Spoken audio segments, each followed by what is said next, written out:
I don't usually eavesdrop on other people's conversations, and I have no idea what made me eavesdrop on this one.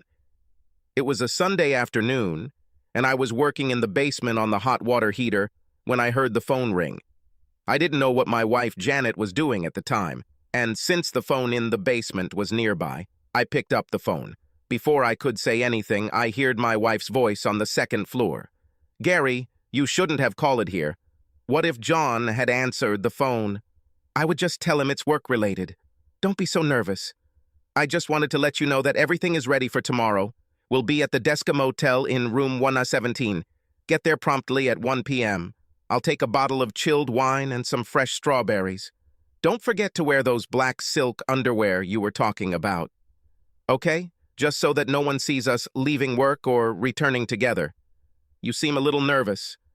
Do you have any doubts about this?" No, everything is fine. I'm just a little scared. I've never done anything like this before, and it's only natural that I'm nervous. I'm not going to change my mind. Everything will be fine, I promise." "Okay, but if John ever finds out about this, I will kill myself.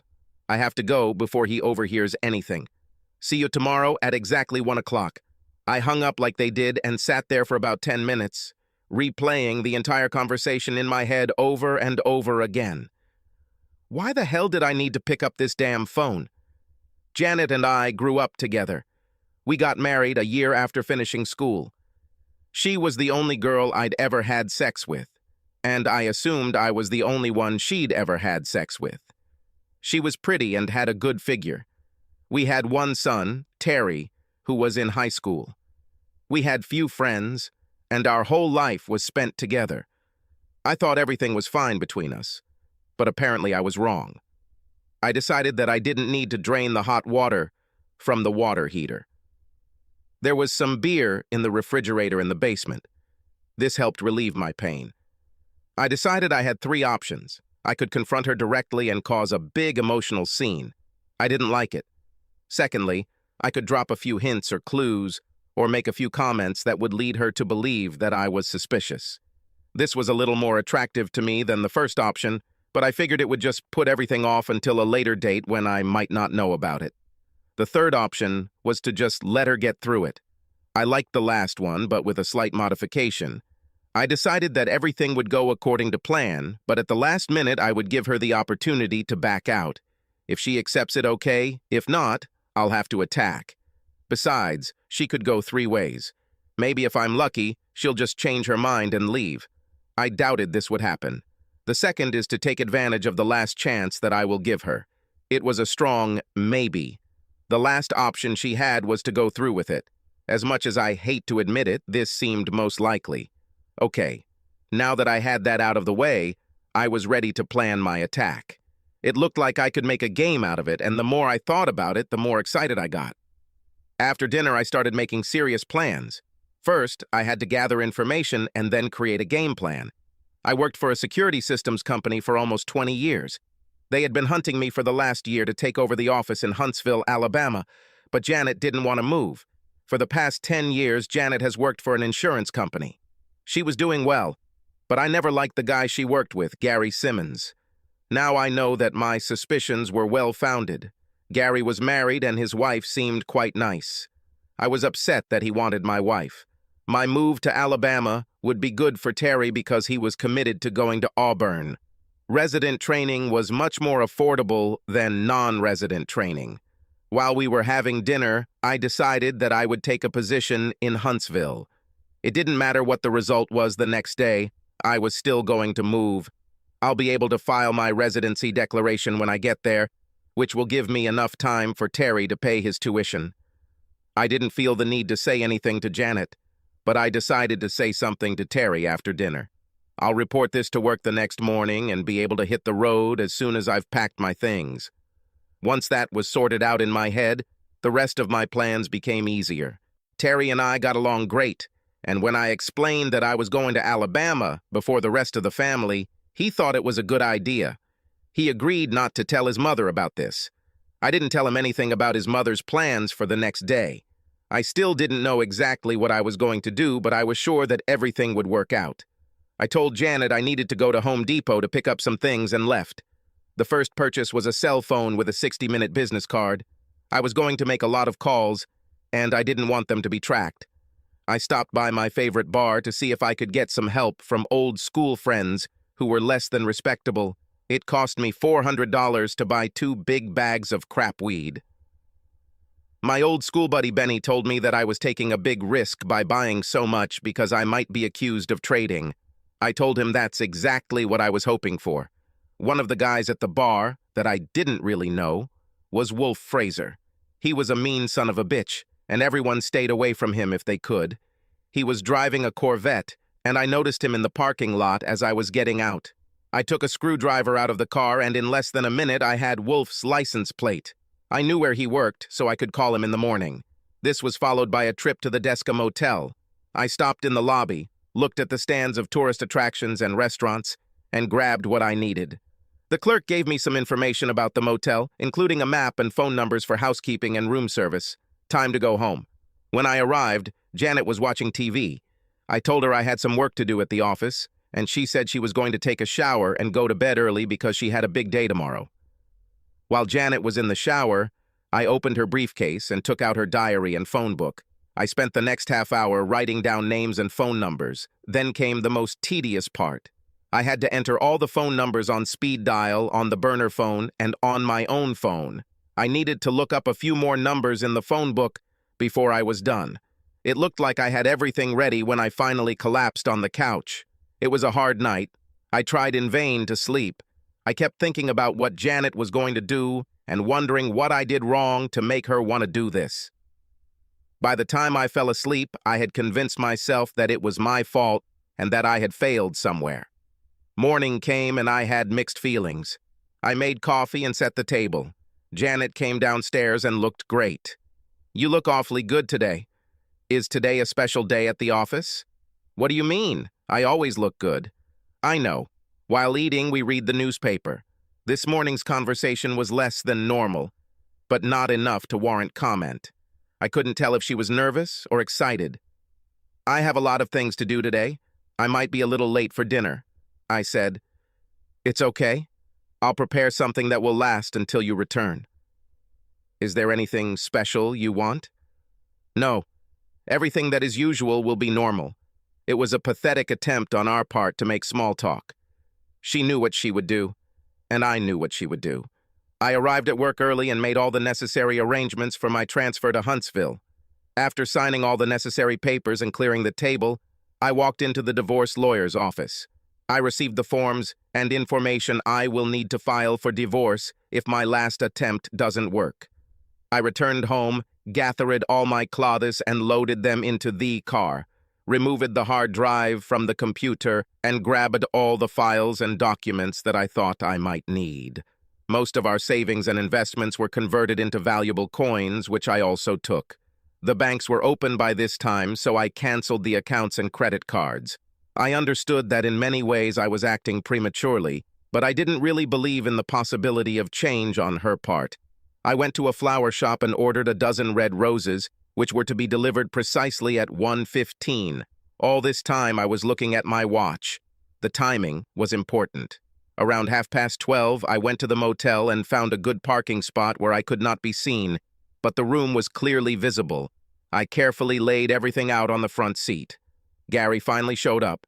He got out of the car with a grocery bag that I assumed contained strawberries, a bottle of wine, and who knows what else.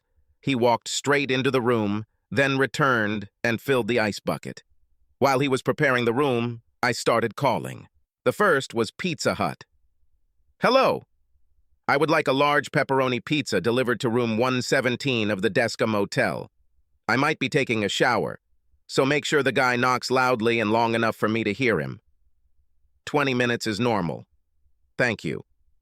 Secondly, there was a call to Papa John's, followed by Domino's and Godfather's Pizza. Then the call went to the Golden Dragon, where I ordered egg rolls and sweet and sour pork. I assumed that half of them would call back to check the order, but that's okay, because the effect would be the same. Janet had not arrived yet, so the next call was made to the hotel's housekeeping department, where I asked for additional towels and another ice bucket. I estimated that it would take them about 15 minutes to deliver. Finally, my loving wife pulled into the parking lot. She went down to the end of the building so that her car wouldn't be too conspicuous. She got out of the car holding a small overnight bag. When she was about 20 feet away from the door, I dialed the number. "Hello, honey. It's just me, John. Something is wrong with you. You don't usually call me at work in the middle of the day. I was thinking about you and just wanted to call and tell you that I love you." "Oh, John, how sweet. I love you too." "Okay, I'll let you get back to work. See you later. Bye." "Goodbye, John, and thanks for calling." Janet hung up the phone, turned and walked into the motel room. This was her last chance, and she made a decision. Tears welled in my eyes as I resumed my telephone blitz. Phone call number 7 to the local TV station. "Hello, is this WWC-TV? Something strange is happening at the Desca Motel. If you have a truck nearby, you can stop by and check it out."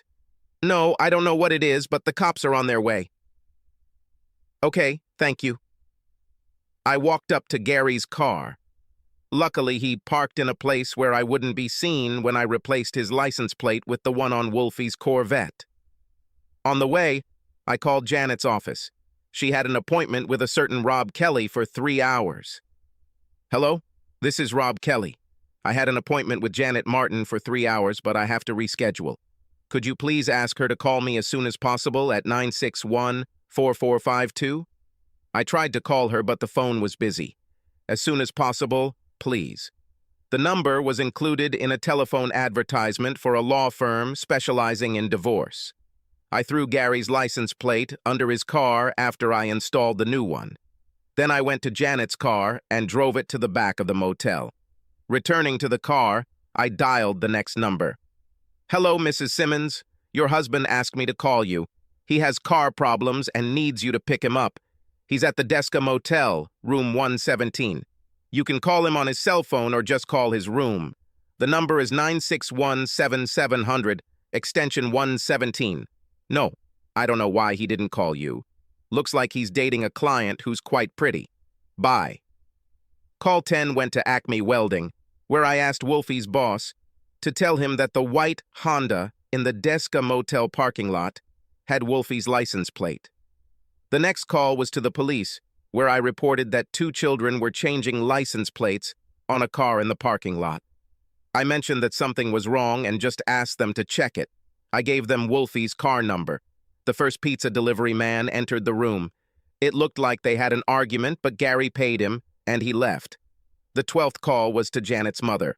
"Hi, Mom. It's John. I don't have much time. Janet is in a motel room having sex with a man she works with. Please call her and ask her to reconsider what she is doing." "No, I can't talk about it now. You have her cell phone number, and if you can't find her there, try calling the motel.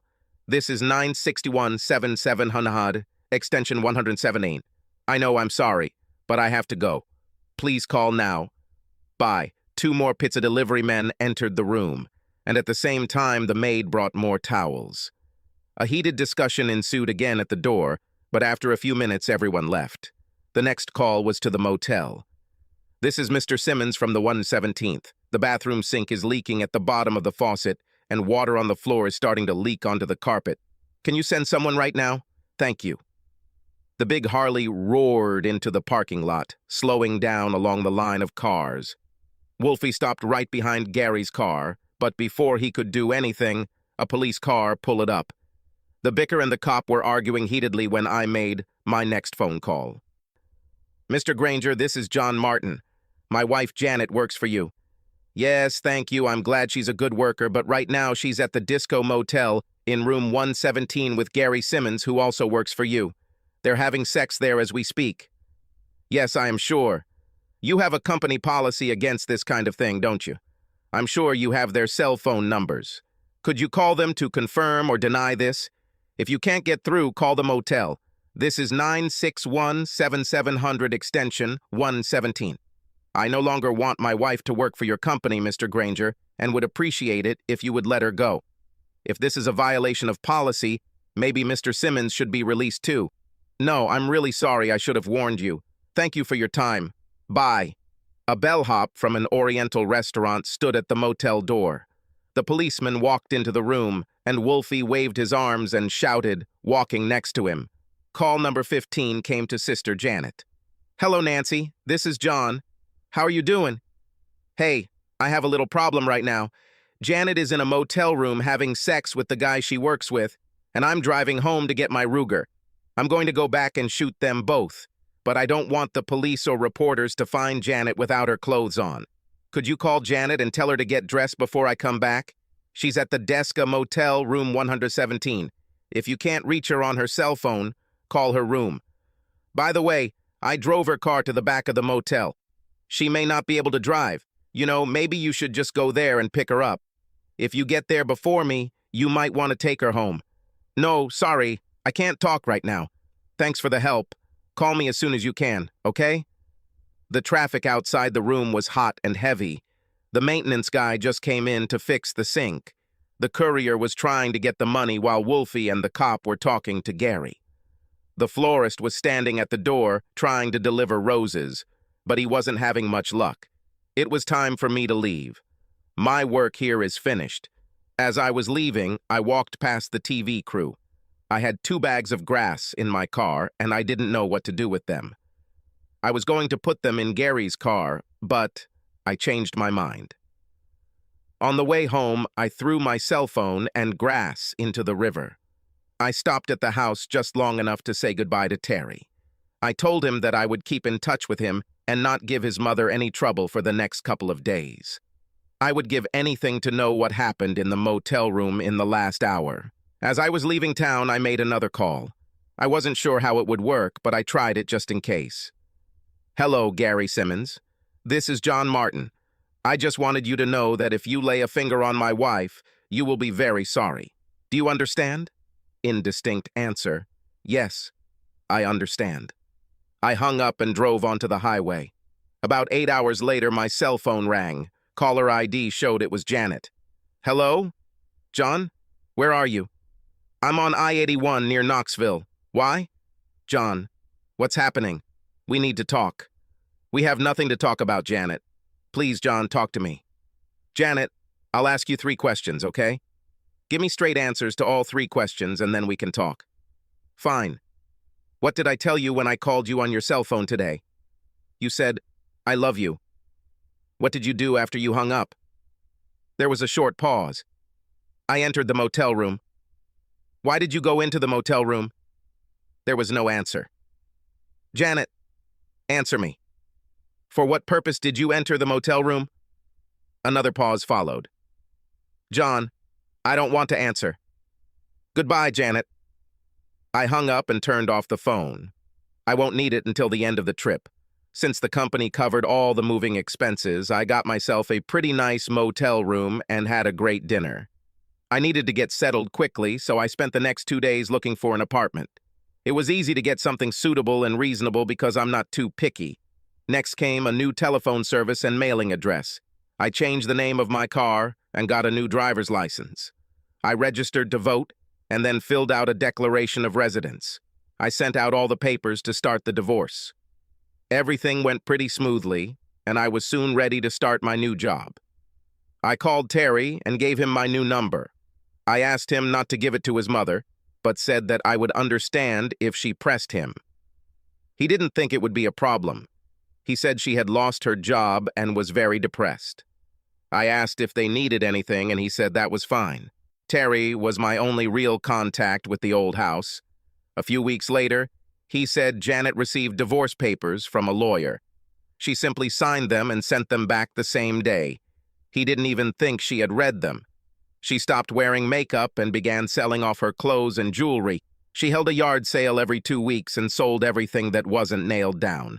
I gave the lawyer power of attorney so she could sell the house whenever she wanted. I didn't want anything from the sale. She got a job at a bakery that was located next to her house. Shortly before Terry graduated from high school, Janet put the house on the market. She rated it so low that she sold it almost immediately. The sale was conditioned on the fact that she and Terry would remain in the house until Terry graduated from high school. The buyers readily agreed.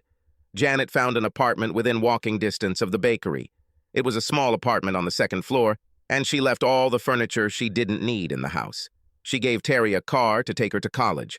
Terry helped her move and went to Auburn. By this time, she had gotten rid of almost everything that was in the old house. Terry said the apartment was like a monk's room in a monastery.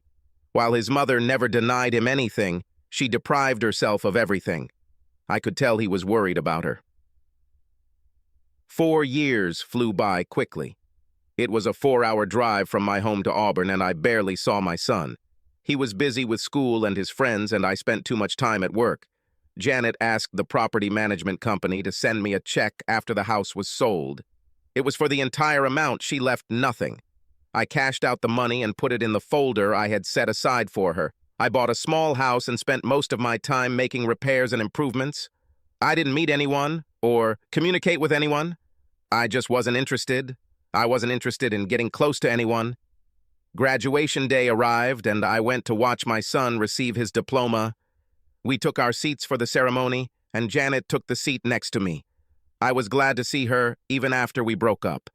She looked good, but tired.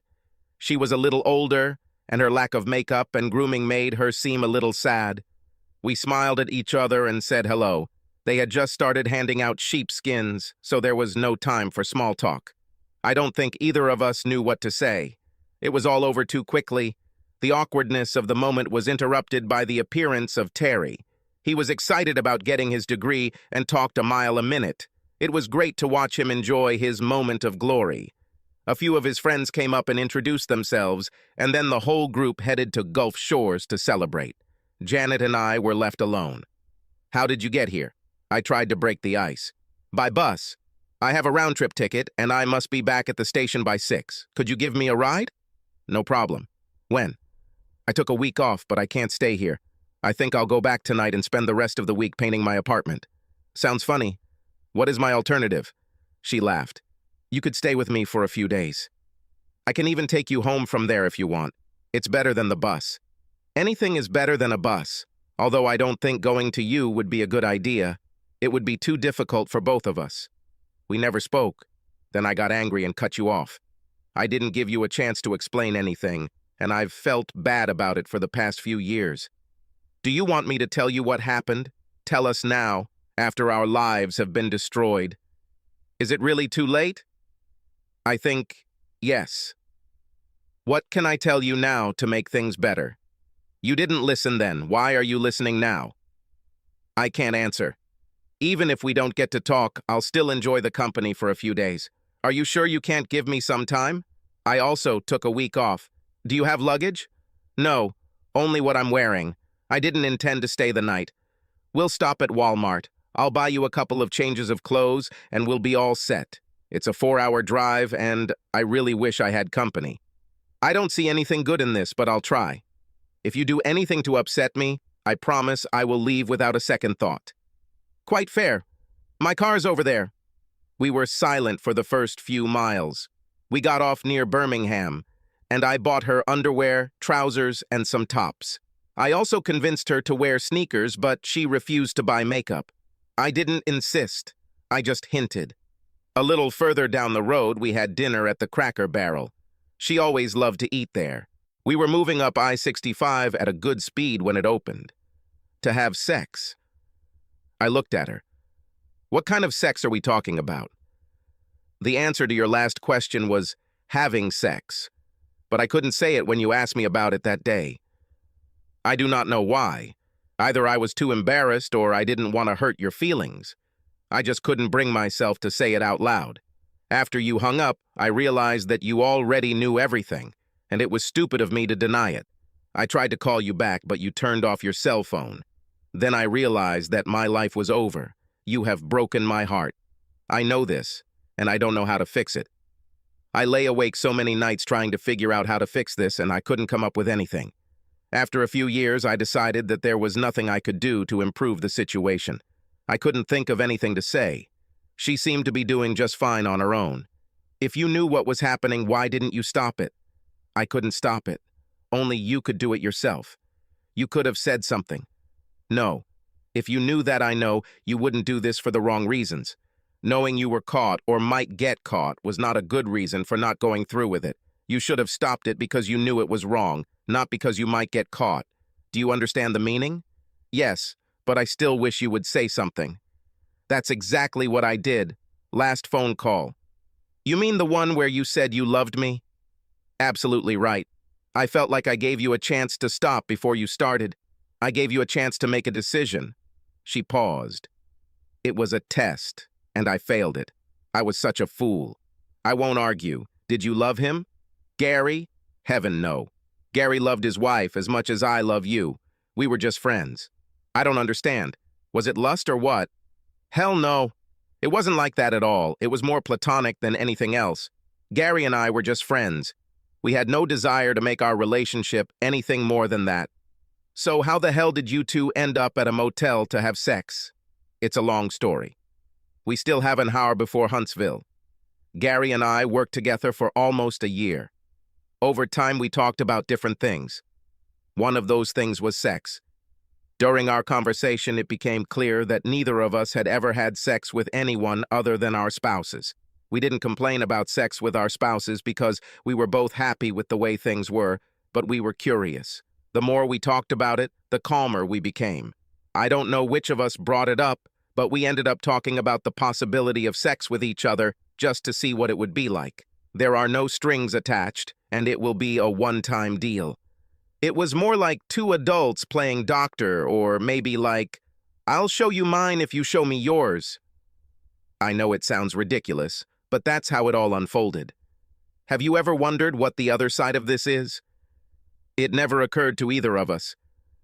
We got to the point where doing it was like going to the movies together. I don't know about Gary, but I didn't think you'd ever find out about this, so it won't hurt you. I was mistaken. I'm really sorry. How did Gary's wife react to this? She was going to divorce him. I went to her and explained everything to her, as I do now to you. She didn't get a divorce, but I don't think their marriage was ever the same. Gary was fired along with me, but he protested.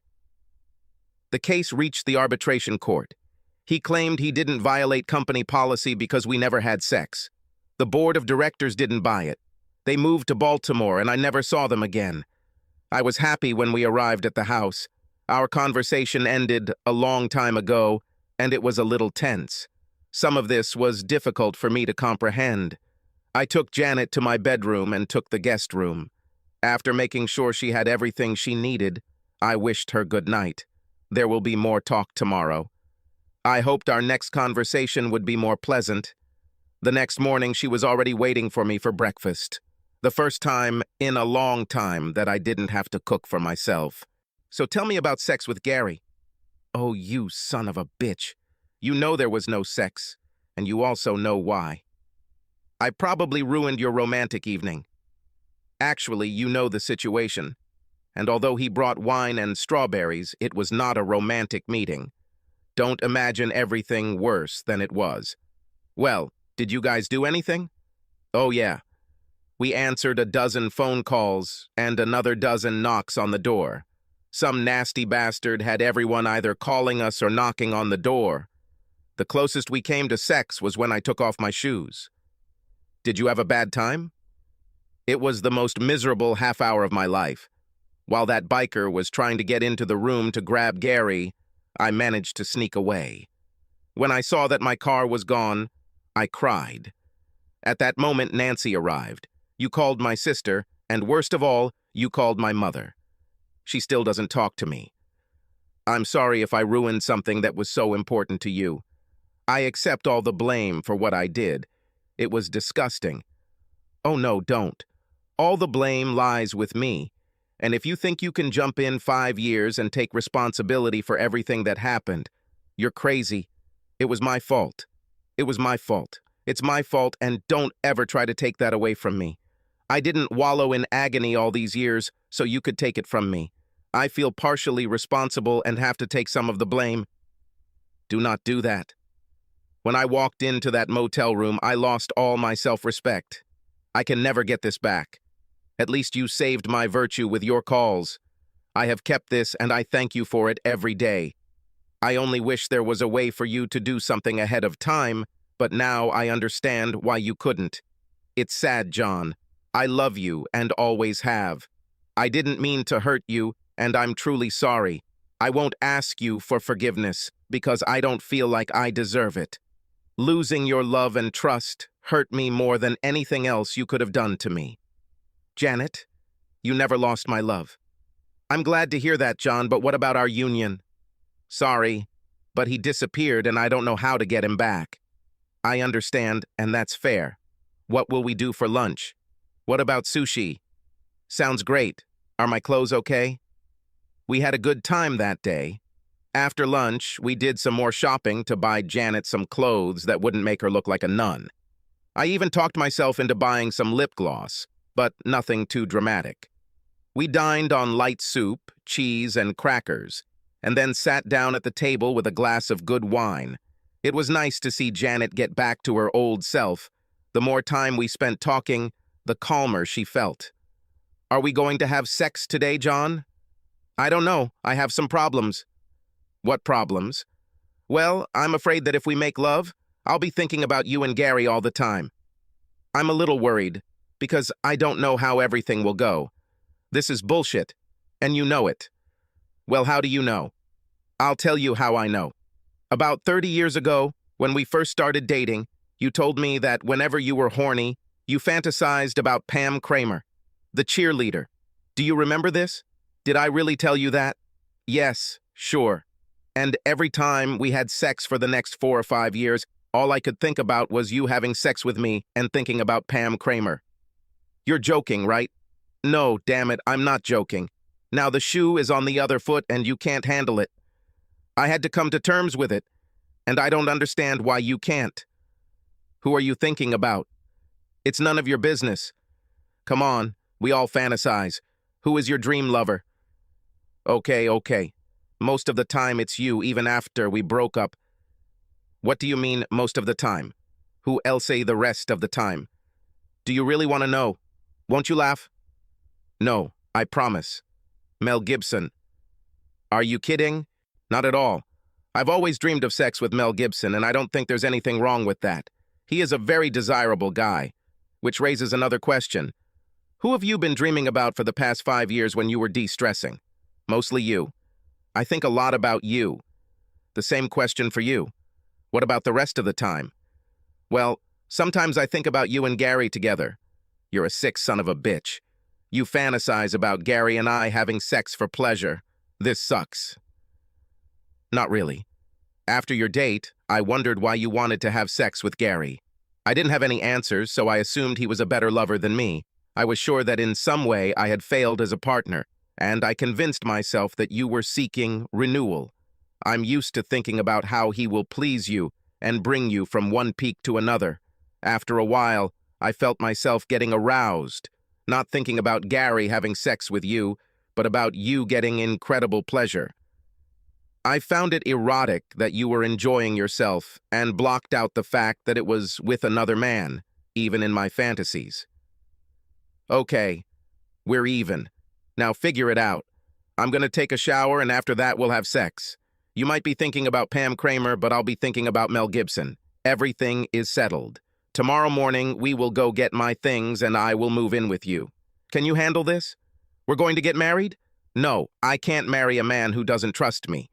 Maybe in a couple of years we'll talk about this again. Ah, got it. You want to stay single in case another guy like Gary comes along. Bastard! One more remark like that and I'll hit you in the head. Now go and turn off your phones. I don't want to be interrupted. It only took about an hour to load her things into the car. Terry was right. She really got rid of almost everything. She sold the remaining furniture to the owner for $200. When I finished loading the car, she walked up to the bakery and said she was leaving. Soon after, we hit the highway, heading south. I looked at her and we both smiled. I have one more question, the last one. Okay, what's the matter? Where the hell did you get a Mel Gibson poster? Subscribe to our channel so that your second chaff doesn't cheat on you, and go ahead and listen to the next story, because this story is nothing compared to the next one. If you're under 18, don't even think about listening to the next one.